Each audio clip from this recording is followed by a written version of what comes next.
할렐루야. 여러분 안녕하십니까? 이제 마태복음도 이제 거의 끝나갑니다. 예수님의 공생애가 거의 끝나가고 있다는 뜻도 되는 것입니다.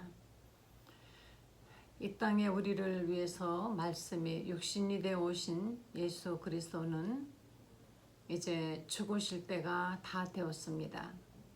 그래서 그분은 힘이 없고 능력이 없어서 잡혀간 것이 아니고 죽을 때가 되었기 때문에 그분이 죽으셔야만이 인류 구원이라는 그 큰 뜻을 이루실 수 있기 때문에 그분은 능력을 다 쓰지 아니하시고 전혀 쓰지 아니하시고 마치 힘이 하나도 없는 양처럼 이 대제사장의 종들에게 잡혀가셨습니다.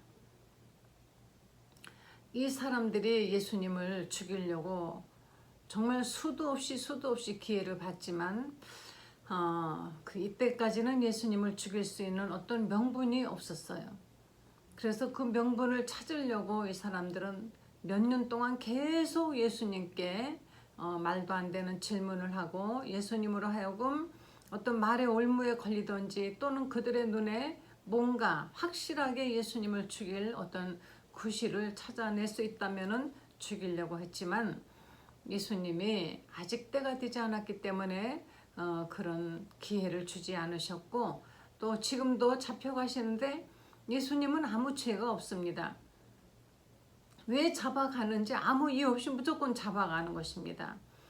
우리가 사람을 잡아갈 때 아무리 대제사장이라 할지라도 또 로마의 군인이라 할지라도 뭔가 명분이 있어야 되는 것인데 대제사장, 하나님을 섬기는 대제사장이 종들을 보내서 이 당시에 가야바라고 하는 사람이 안디바의 사위였어요. 이도 역시 그 대제사장의 자리를 불법으로 이제 차지하고 있었는데 이 가야바가 종들을 보내서 예수님을 잡아오게 했습니다. 그래서 예수님으로 하여금 어떻게든지 그 죽일 죄목을 찾아내요. 자기들이 마음대로 죽일 수 없어요. 왜냐하면 자기들은 사람을 죽일 수 있는 권리가 없기 때문에. 그래서 이들은 로마의 법정에 예수님을 세워야만이 되는 것입니다. 그래서 어떻게든지 죄를 찾아내려고 하지만 찾지 못했는데 우선은 예수님을 일단 잡아가기로 했습니다. 그래서 예수님이 이제 잡혀가시는데 가야바의 그 제사장의 뜰에서 예수님에게 이제 와서 사람들이 이 사람 저 사람이 와서 얼마나 많은 거짓 증인들이 있었지만은 그러나 죽일 구실을 찾지를 못하고 있었습니다. 그래서 이 사람들이 어떤 사람은 이 사람이 이 성전을 헐면은 사흘 만에 짓겠다고 말을 하더라. 그 말 사흘 만에 짓겠다. 이 성전을 그 사람들은 그 돌로 만든 성전을 생각했지만 예수님은 당신의 몸을 3일 만에 다시 살아날 당신의 몸을 말했던 것이에요. 대제사장이 예수님에게 사람들이 이렇게 너에게 말하는데 뭐 너 좀 대답 좀 해봐라. 그래도 예수님은 이제 침묵을 하셨습니다. 그랬더니 드디어 이제 대제사장이 묻습니다. 내가 너로 살아계신 하나님께 맹세하게 하노니. 자, 대제사장이 맹세시키면서 물어보면 이제 대답을 해야 되죠. 내가 하나님의 아들 그리스도인지 우리에게 말하라. 그랬더니 예수님께서 당신의 입으로 내가 하나님의 아들 그리스도라 이렇게 하지 아니하시고 내가 말하였느니라 다시 말씀하시면 부정하지 않으셨습니다. 무슨 말이냐 내가 그렇지 않다 하지 아니하시고 내가 말하였느니라.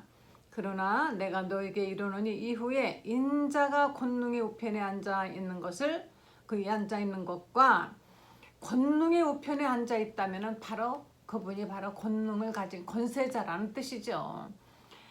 하늘 구름을 타고 오는 것을 너희가 보리라. 이렇게 예수님께서 당신이 하나님의 아들이며 이제 하늘에 가시면 그분은 권능의 보좌에 그 우편, 다시 말하면 권능을 가지고 계시는 하나님이신 것을 이제 말씀을 하셨더니 대제사장이 드디어 내가 이제 찾았다.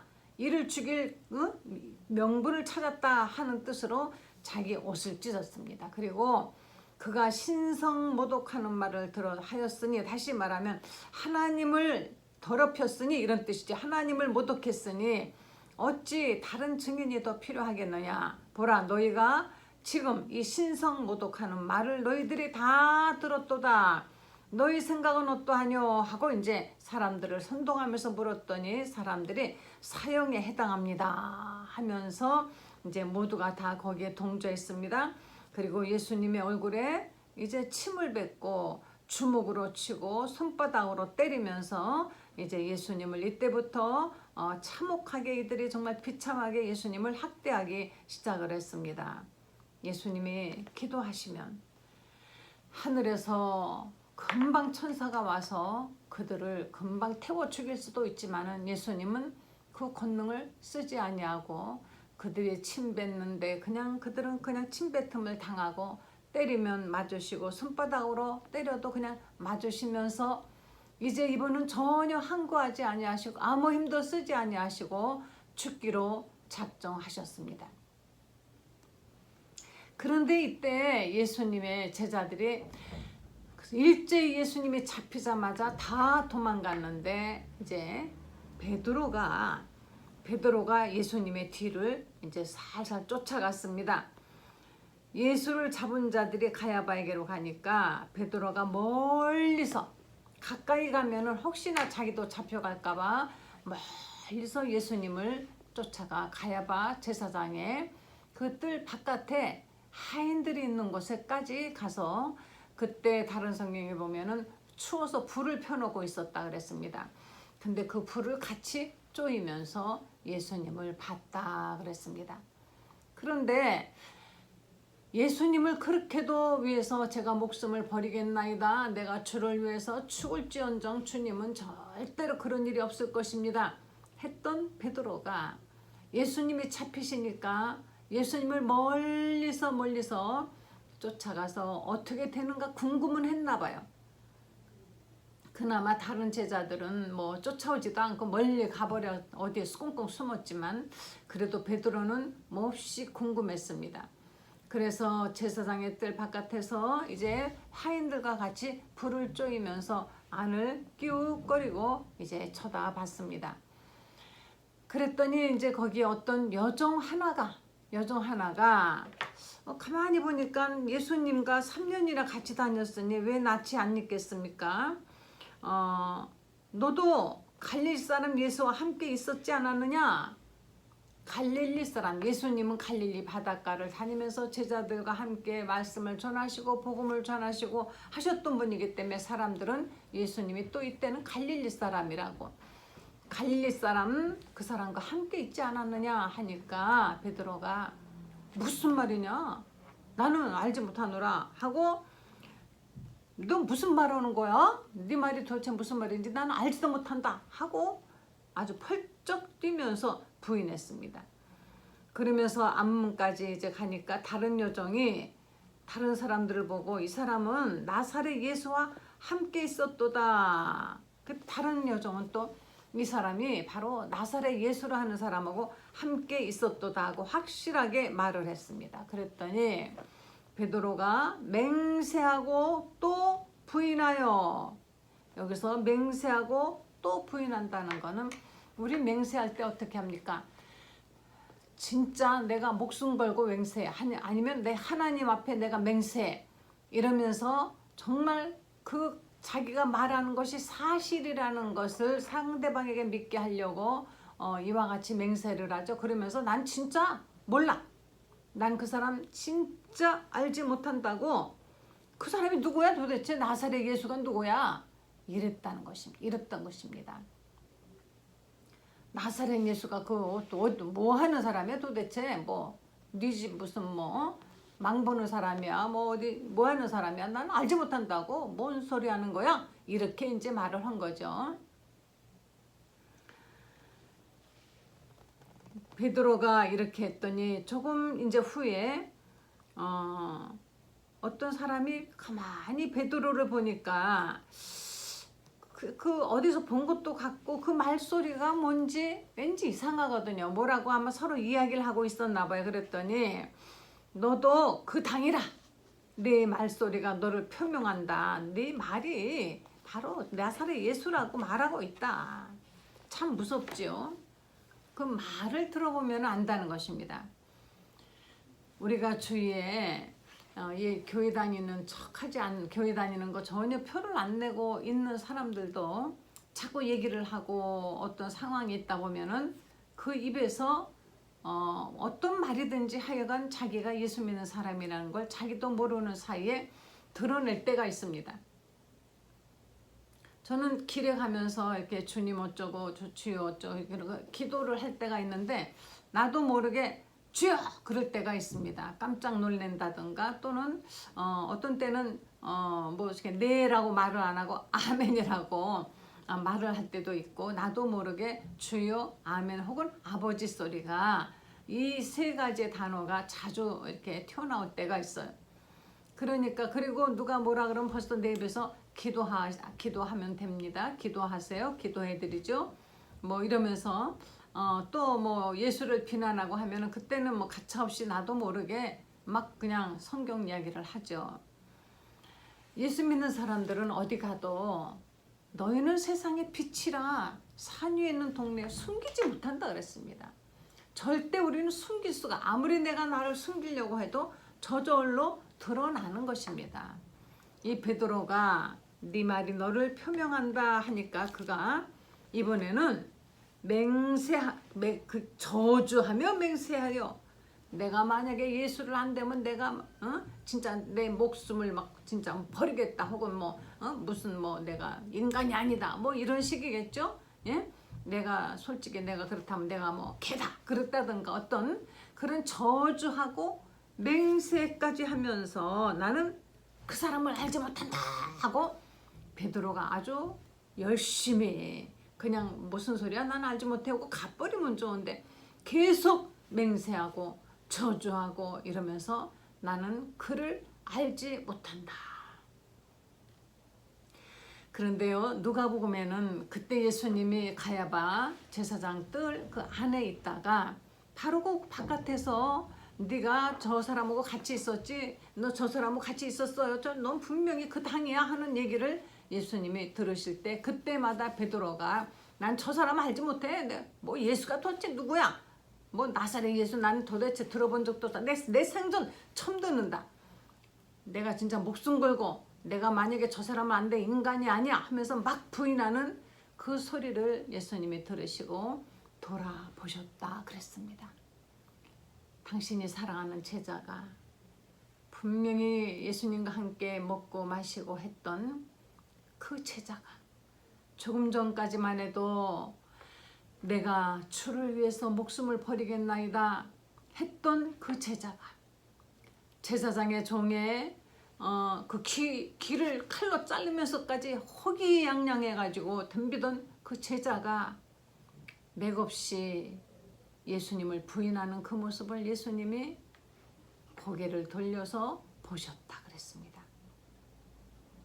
이렇게 3번 부인하면서 바로 닭이 울었어요. 새벽이 이제 된 것이죠. 이에 베드로가 그 닭 소리를 듣더니 예수님이 말씀하셨죠. 베드로가 예수님 내가 주를 위해서 목숨을 버리겠나이다. 절대 당신에게 그런 일이 없을 것입니다 했을 때 네가 닭 울기 전에 나를 3번 부인하리라 하셨는데 정말 그 말씀대로 자기가 3번 부인하고 나니까 닭이 우는 거예요. 갑자기 예수님이 말씀하신 그 말씀이 생각이 나서 밖에 나가서 심히 통곡했다 그랬습니다. 베드로는 왜 이렇게 거짓말을 했을까요? 왜 이렇게 예수님을 부인했을까요? 예수님이 제사장의 종들과 로마 군병들에게 의해서 잡혀가는 것을 보니 얼마나 무서웠겠습니까?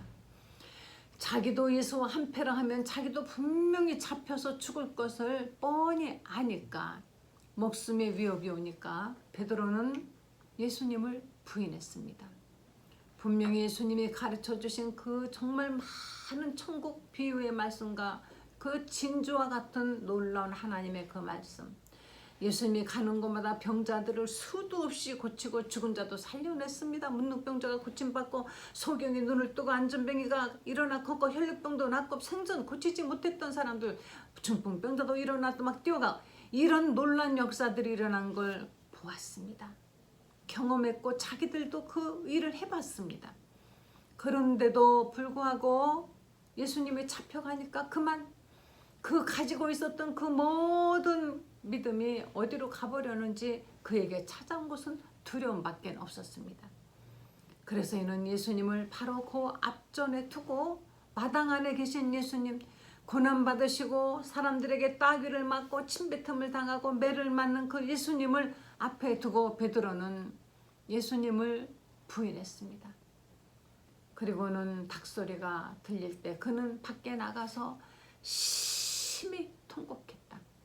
이후로 베드로는 닭 오는 소리만 들리면은 예수님을 부인했던 그때가 생각이 나고 이제 나중에 마지막에 순교할 때 그는 내가 어떻게 예수님을 3번씩이나 그렇게 부인하고도 똑같이 내가 죽겠느냐.